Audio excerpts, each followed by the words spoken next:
what we call the two actions, and the dual actions of the beginning and of the end. In Buddhism, we use the phrase dual actions of the beginning, the dual actions, the two actions, one action at the beginning and one action at the end. The first is the motivation or setting the attitude, and then at the end, at the conclusion, we have the dedication, or we have the so dedication is in a way, dedication is a form of satisfaction. So what happens is, in life, most of the things that happens in our life are out of our control, or in other words, it is due to our own making, because we have set the karma, we have set the wheel of the karma, we have tuned the wheel of karma, and so therefore we have to undergo all the things that we have to go in our lives. So whatever it is, when in life there's so many unprecedented uncertainties in life, and there's so many unprecedented events that will occur in our lives, and we may or may not be able to tackle them appropriately in the meantime. But what we can do is, in the very beginning, before we venture out, we can set the proper motivation, the proper attitude, and then at the end of the day, we can set the proper conclusion, or the proper the dedication, which is the proper dedication. We can set the proper conclusion of being the proper conclusion of dedication, which is none other than satisfaction. So what happens here is, when we set out with the proper motivation, or in other words, the proper attitude, so what we are actually doing is things, the benefit or the quality of the motivation is that so whatever events occur in the meantime can be converted into a virtuous one and into a productive one. So, for example, in a one-day circle, right? Many things will happen, good things, bad things, ups and downs, everything will happen. But when you begin the day, with the proper motivation, or in other words, if in simple words, in simple terms, proper attitude of that, okay, I have 24 hours today to live, and that 24 hours I will spend productively, I will use it wisely, I will use it for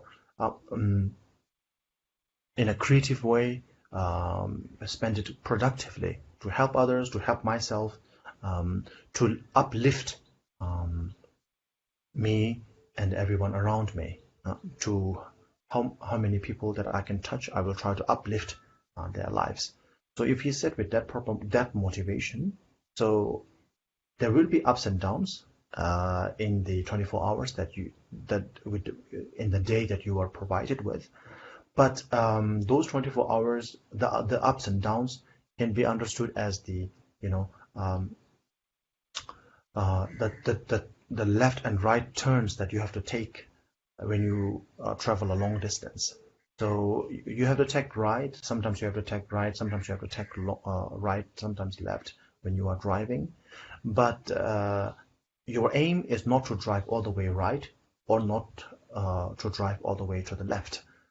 So you drive according to the driveway, the motorway, the road, with even though you are turning here and there, the goal that you have in your mind is your destination.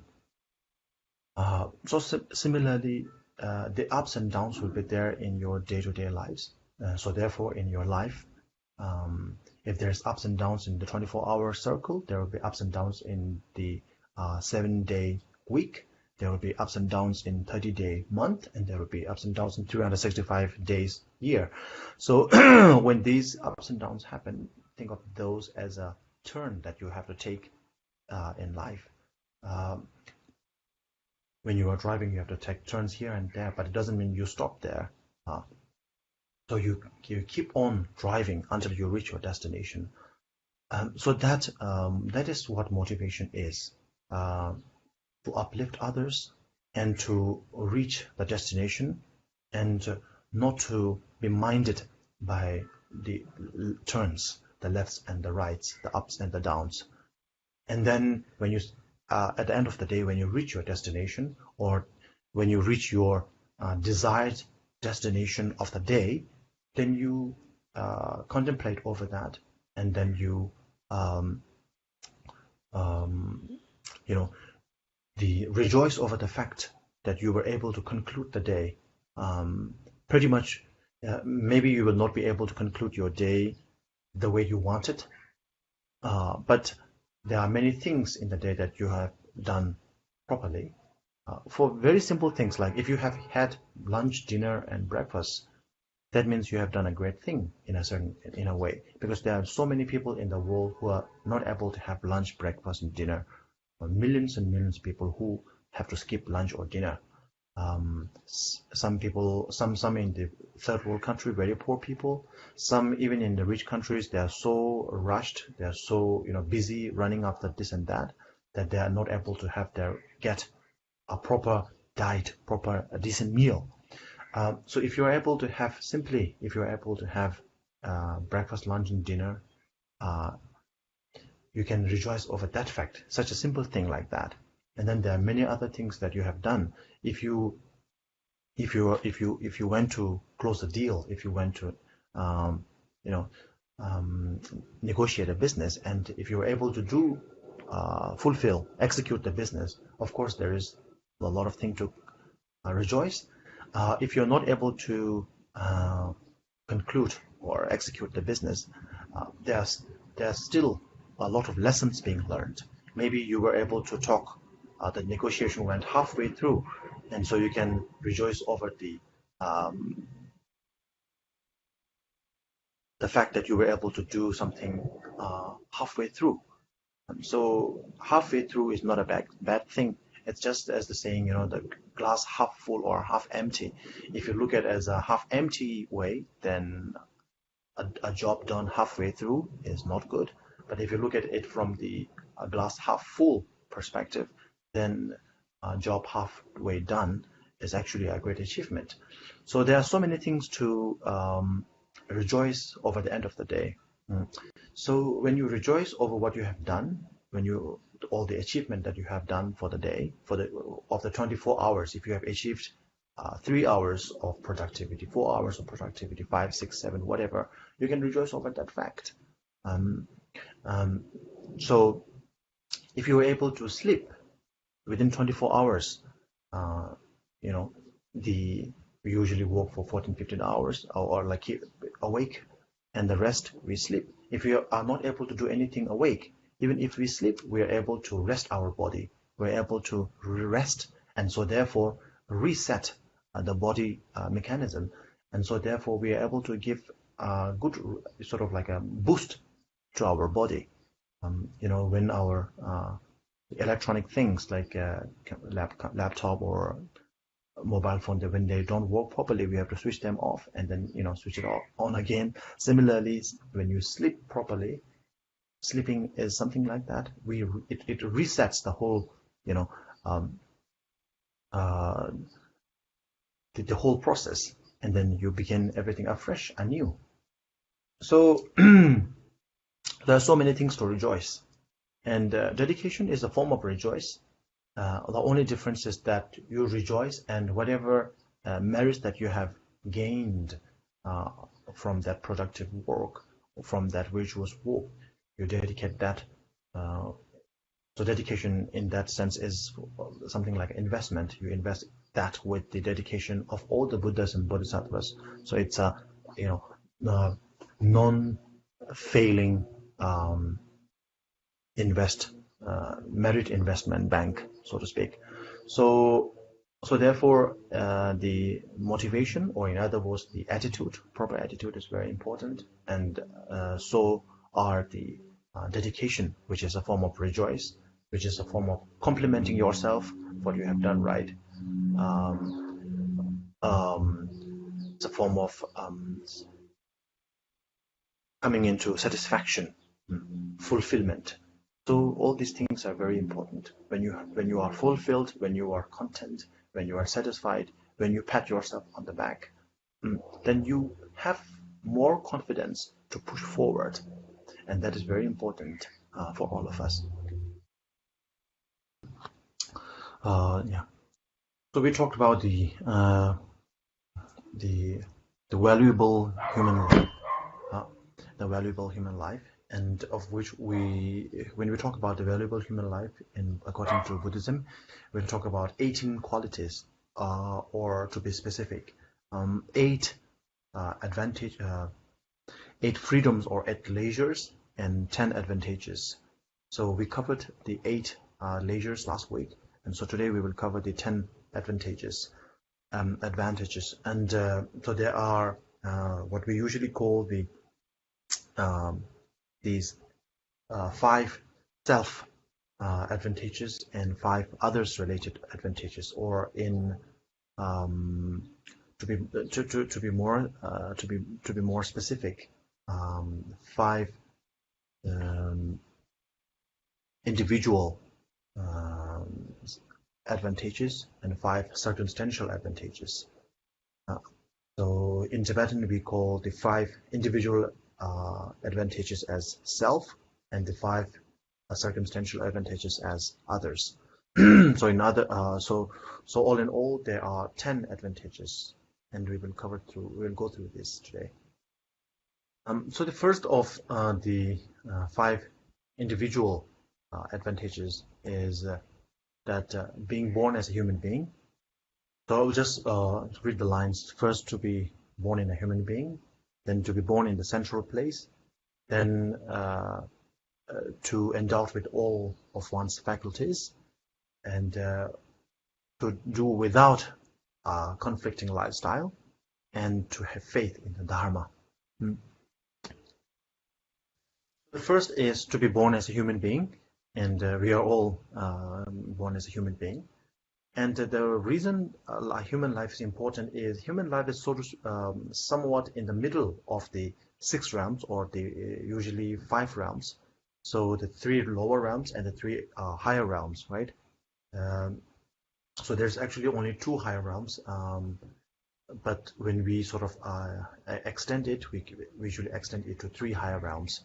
So basically that's the God realm, the demigod realm, the human realm. This is the 3 higher realm, and usually the demigod is part of the God realm. So we sometimes count only 2 higher realms. If you want to extend it, you can say 3 higher realms, which is God, demigod, and the human beings.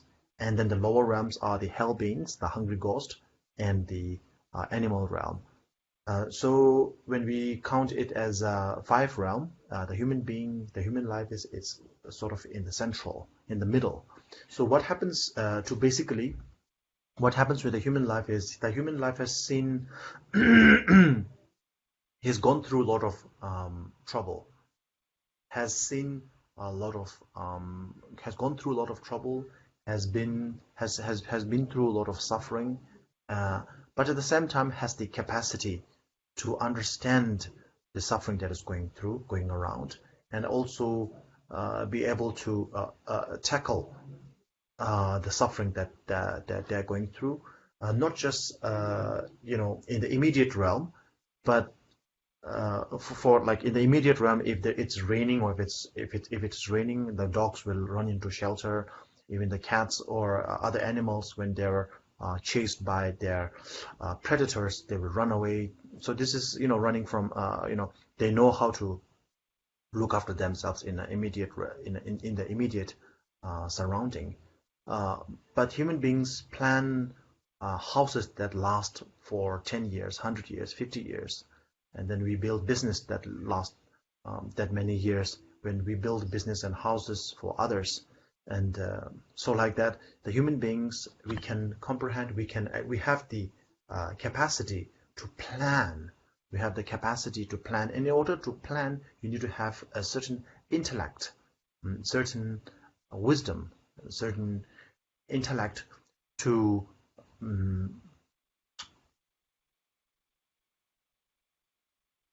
plan something. You have to first think You have to first prepare, and all these things, not just for the immediate, for in the immediate upcoming, for the immediate realm, but for a much further realm, for a much further future. And so these kind of abilities only the human beings have. None of the lower realms has. Well, the animals doesn't have that, and the ghost realm is too busy looking for food because the mind is always hungry for something. And in the hell realm, the word for hell in Sanskrit, which is narg, basically means no relief. So there is not a moment there never is any moment of relief. And so therefore, when there is no relief, when there is no relaxation, then you never have the time to contemplate on the meaning of the Dharma, to practice the Dharma, and so on and so forth. So therefore, so that is the case with the lower realm. But even if you are born in the higher realm, other than the human realms, when you are born in the God realm, from the time you were born until the time you die, you are sort of covered in a very lavish lifestyle. You're never hungry, you're never cold, you're never so hot that you have to look for an air conditioner or anything like that. So everything is self-endowed. You don't need a light. You have a glowing body. You can fly. You can just go anywhere you want. You can be with anybody, and there is no sort of restriction of any sort, material restriction of any sort. And so therefore, you are always sort of like in the enjoying and entertaining mode. And so we know what happens when we are in the entertaining mode. When we are in the entertaining mode, we are never being productive. We just get carried away by all the entertainments. And so that's what's happening in the God realm. And in the demigod realm, if you divide the two, if you separate the two, in the demigod realm, so demigod are someone who is not endowed with all the facilities that the gods have, but they are somewhat more powerful than the human beings, and so therefore they are able to see the gods and see how lavish lifestyle they are living and all that, and then they're always envious of the gods, and they're always trying to fight with the gods, but they cannot because the gods are more powerful. So there's always in this eternal battle of trying to be a god, but dying, never becoming one. So they are in this eternal hunger again. So demigods are somewhat like a hungry ghost of the higher realm, and so therefore there is no moment to sit down, reflect, and practice. And one of the main reasons that you cannot practice Dharma in the higher realm, even other than the human realm, even though the gods have the intellect and all that, is because they have not experienced any form of suffering, any form of pain on a first-hand basis. And so therefore they have no idea what suffering or pain looks like, feels like. And so therefore they can never generate genuine renunciation. And without proper renunciation, there will be no bodhicitta. You will not be able to generate bodhicitta. You will not be able to generate a proper Mahayana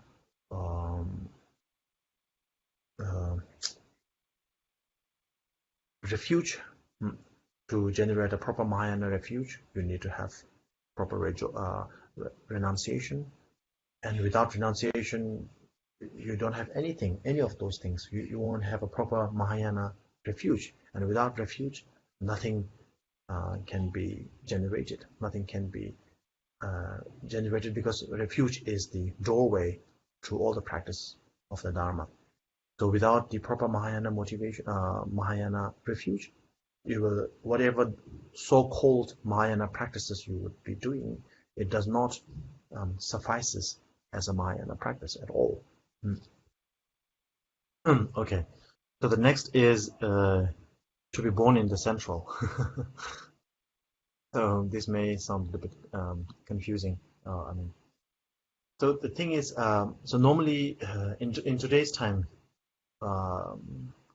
we call the most happening place the center, right? The capital, the center, the main place in the country, the main sort of the political sort of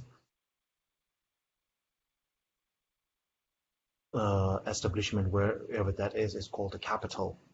Most countries have two capitals. Most developed countries have two capitals, one for the business, one for the politics. So the capital or the center or the central, it means there's what's happening. And the most happening place is called the center. So what happens here is in the Buddha Dharma, the central place here refers to Bodh Gaya, and Bodh Gaya is the central place, the center, in the sense that that's where the Lord Buddha was born, and in around that area was where the Buddha gave his first teaching and so on and so forth. Well, it's not in Bodh Gaya itself, but Varanasi, which is not that far from. It's in the vicinity. It's in the same sort of bordering states. So this is so there are two ways of looking at the center here.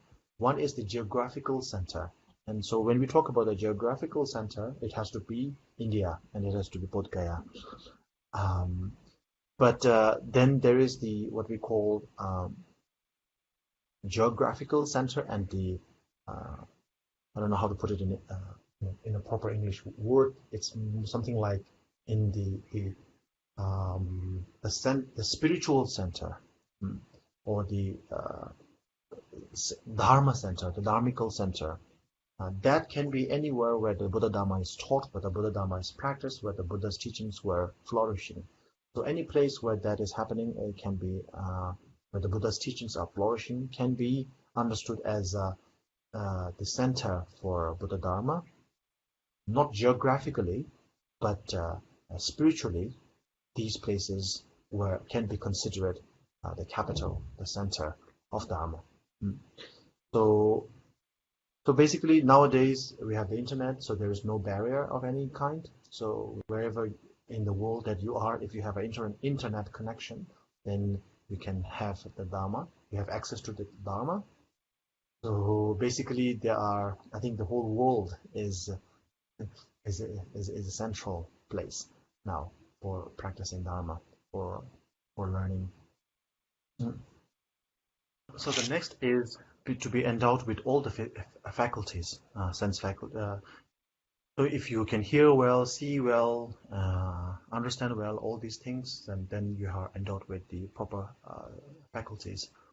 So even though there are like 6 or 5 faculties, ear, nose, and all these things,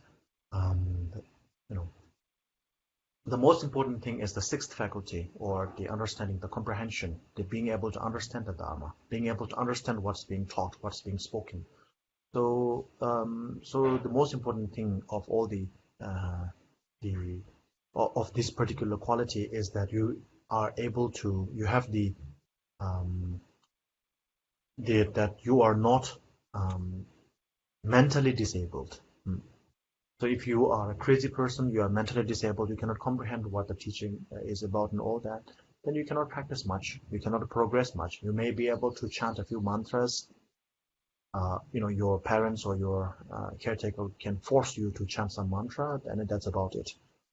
And so, you will not be able to go a very long way, even though it is very good to recite the mantra and so on and so forth, and that's about it.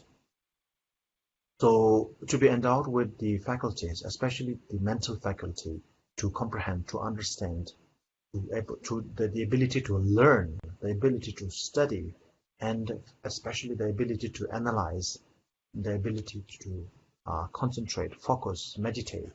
So these abilities are key, and so so this is the quality. when we say endowed with all the faculties, this is the main faculty that that is necessary. So the next two faculties, the next two advantages, we can sort of pack them together. So the first one is to live, to be born in a conflicting lifestyle. So conflicting here refers to in a conflict with the Buddha Dharma, and then not to have faith. So if you are neither of the two, that you were not born in a conflicting lifestyle, and that you are not someone who doesn't have faith in the Dharma, then you have the 5 individual advantages. So the conflicting lifestyle is something like if you are born in a war-torn region, like what's happening in Afghanistan or the, many war-torn regions in the world right now, then you basically don't have any time to practice. And if you are not just that, if you are born in something like a war-torn, sort of like a enraging family, if there are, it's within the family blood to take revenge or vengeance upon someone. Something there is from the moment you were born, your family is already in war with another family. It can be a business war, it can be a whatever war. And so you have no choice. You have to, as a family member, you have to be part of it, whether you like it or not. So you have to take the sword and you have to fight for your family. And in which cases you may have to lie, you may have to cheat, you may have to kill, you may have to do lots of things that is in contradiction with the Buddha Dharma. And if you are born in such a sort of a lifestyle, then it'll be very difficult. So you're not in the advantageous side. So it'll be very difficult for you to come out of that. So this is the meaning of the conflicting lifestyle. And it doesn't have to be something that you were born with. If you are leading, you may be born in a very good family, but if you have gone the wrong way, and if you have lived a lifestyle, such a wayward lifestyle, your own by yourself, that is also something that you need to mend, you need to repair. And then if you don't have any faith in the Buddha Dharma, then it doesn't matter whether you are in a good family, you are with a good teacher, anybody. If you don't have any faith in Buddha Dharma, the afterlife, and so on and so forth, then you will not be able to practice the Dharma at all. So that is the 5 individual advantages. And then we have the 5 circumstantial advantages. So that is basically okay. So if you're looking at the pages, the book, I think the page is 25. So basically, the Buddha is there, and the Buddha preached the Dharma too. And the third is the Buddha's teachings still exist and can be followed. And then we have a compassion towards others. And when we have those things, then we can practice. It is an advantageous time, or these are the circumstantial advantages. So if there is no Buddha, then there will be no Dharma, and if there is no Dharma, then there is no Dharma to practice. There is no Dharma to practice. So everything. There's nothing. Then there's no talk about Dharma practice or anything here, because Dharma doesn't exist, because Buddha is not there. So in which this brings us to the question of the kalpas. The kalpa is a very long time frame, something translated as eon in English. So a eon can be like a million or a couple million years, 1,000 million years, 1 billion years probably. So there is the beginning kalpa or eon, there is the middling kalpa, then there is the ending concluding kalpa. And the middle kalpa is much shorter, and during the middle kalpa, the Buddhas arrive. During the beginning of the kalpa, or the time, so think of kalpa as time. During the beginning of the time and during the concluding of the time, the Buddhas do not appear. The Buddhas appear only during the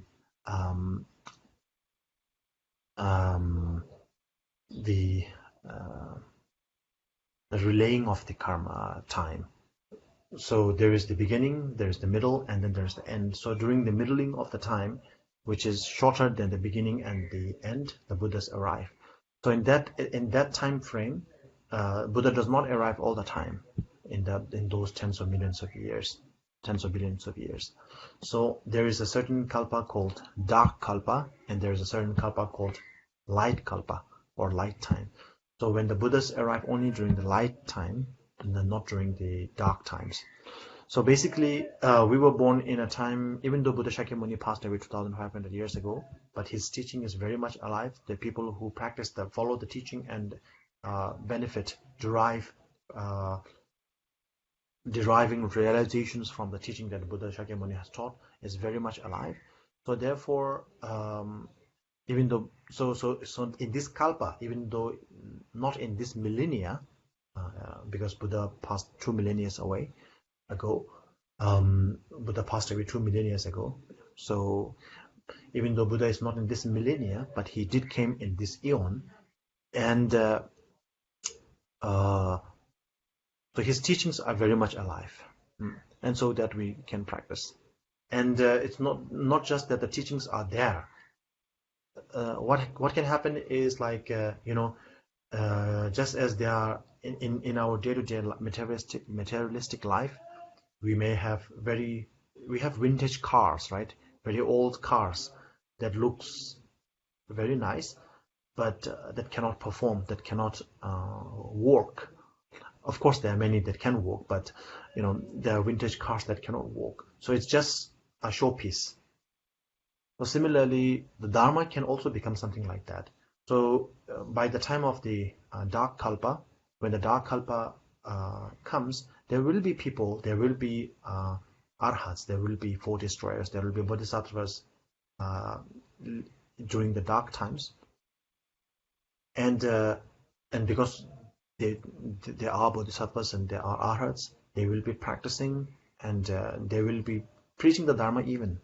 But what will happen is, even though they preach, even though they teach, people listening to the Dharma will not be able to derive realization from the Dharma being taught. So the Dharma becomes kind of like non-productive in a sense. It becomes the Dharma, the practice, Dharma practicing. You can do self practice of the Dharma, but if you preach that Dharma to someone else, it becomes useless. It's useless in the sense that people will not be able to derive any realization. And so this is what it means here. His teaching still exists and can be followed. Because if the teaching, by following the teaching, you are not able to derive any benefits, then there's no benefit, there's no point in following the teachings, right? So the Buddha came, he preached the Dharma, and his teachings are still potent. The teachings, the Buddha's teaching, have the potential, has the power to illuminate us, to ignite the lamp of wisdom within us. So when we listen to the Dharma teaching, when we listen to monks chanting, or when we listen to any of the spiritual recitals, we derive some sort of peacefulness, some sort of, there is some productive things happening within. And that is because the Dharma is still working, is in working condition. There will be a time when the Dharma will not longer be in the working condition. So if you teach the Dharma to somebody, it doesn't make any sense. That person will not be, may be able to understand, but not be able to derive any realization from the Dharma preaching, Dharma teaching. And so when those times comes, then it's too late. So right now, Buddha has came and the Dharma was taught, and the Dharma is in a useful condition.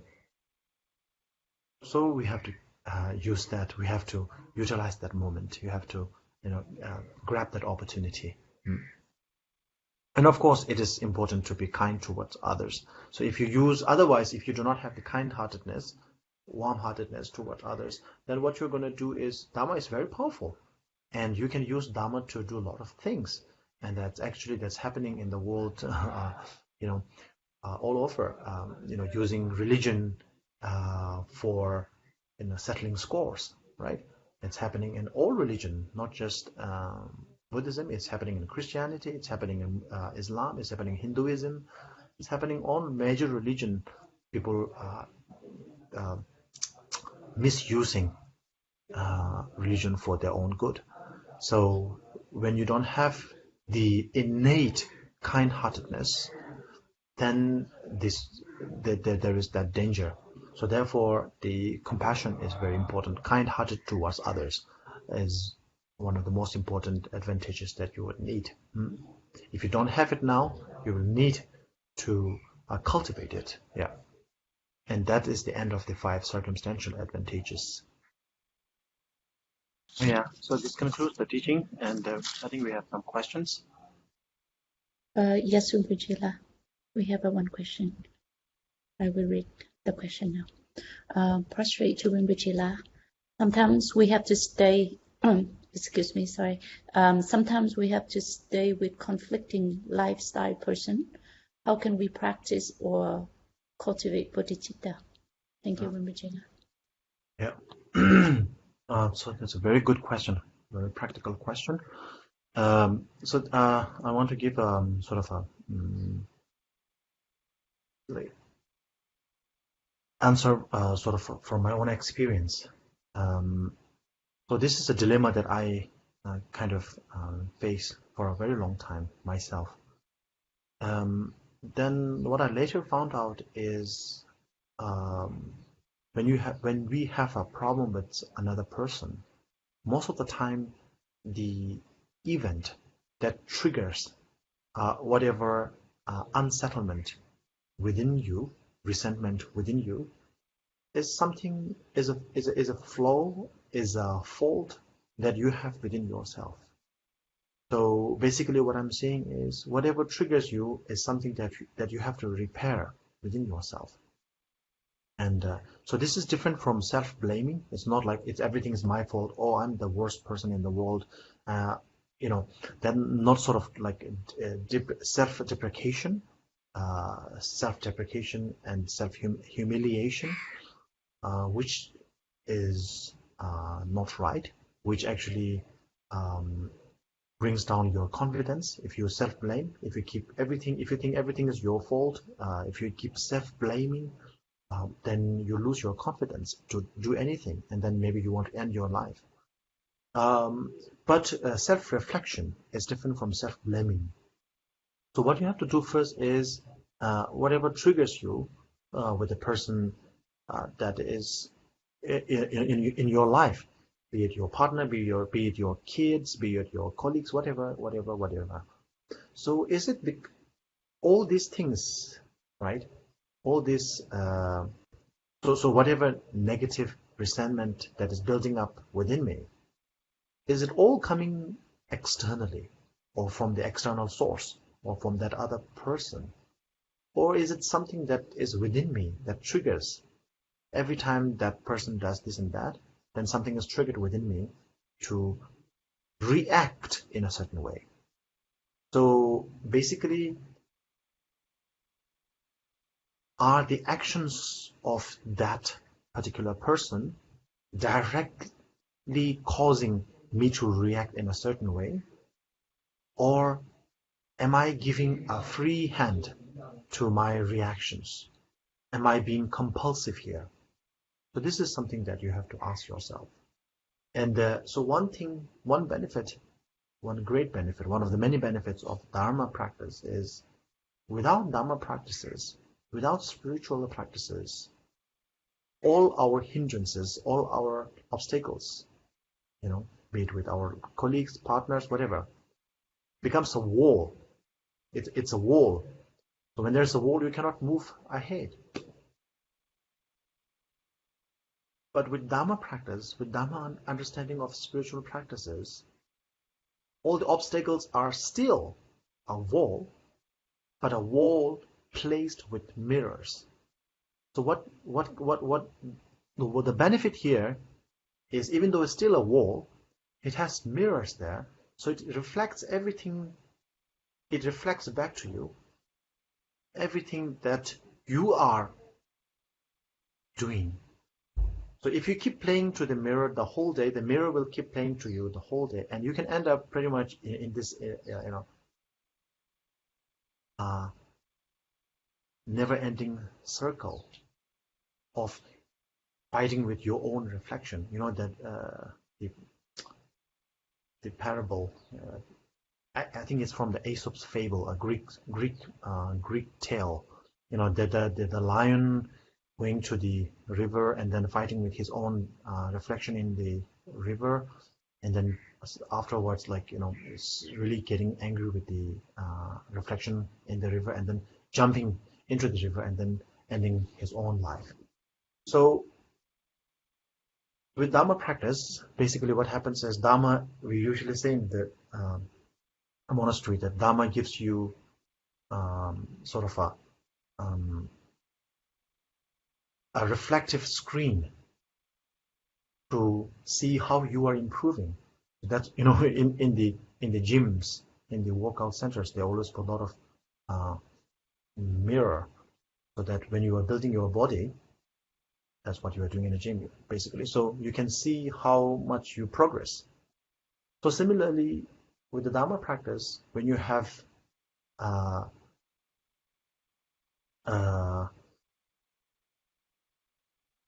non-conducive people living with you, they can become the mirror that you need to contemplate, to reflect, to see how much you are progressing, whether your position is right or not, whether you're angling the right way or not, how you are doing, everything. So this is a very good screen to reflect. So in this regard, the non-conducive person becomes an asset instead of a liability. And when you have that perspective, then of course there is nothing else to do, nothing other to do than to generate bodhicitta towards that person. Okay. Thank you.